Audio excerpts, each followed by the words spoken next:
reality.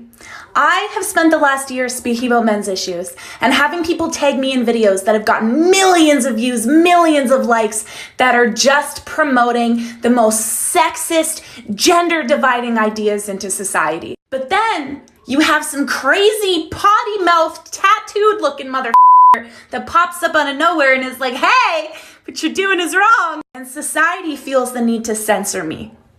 China's banned me from their platform 10 times. But this movement is not leaving.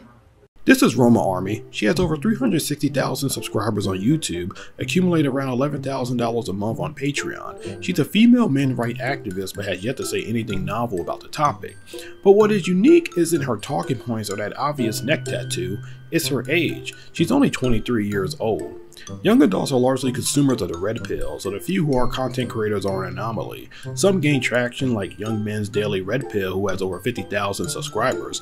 But then there's Red Pill God, who is in his mid-20s and has only a little over 1,000 followers. And believe it or not, there is a 12-year-old kid who self-identifies as MGTOW. Hello guys, this is Igor MGTOW and video games, and today we are going to be seeing what this stupid bot with dyed hair, so ugly, and silicone boobs has to say about MGTOW. But this video isn't about these content creators, it's about young people who consume the content and eventually fall into the rabbit hole. Since 2019, I've received emails from young men and women thanking me for my articles and now YouTube channel. Most have told me how they discovered the group and how the ideology consumed their lives. It's not a scientific sample, but I'm amazed how parallel their stories are. As I've alluded to in a past video, when I was 23, I inadvertently discovered the Manosphere and gradually fell into the rabbit hole. At first, I thought little about the space and only saw it as a form of entertainment. Admittedly, there were some YouTubers I found relatable, but I gradually realized they suffer from an inferiority complex.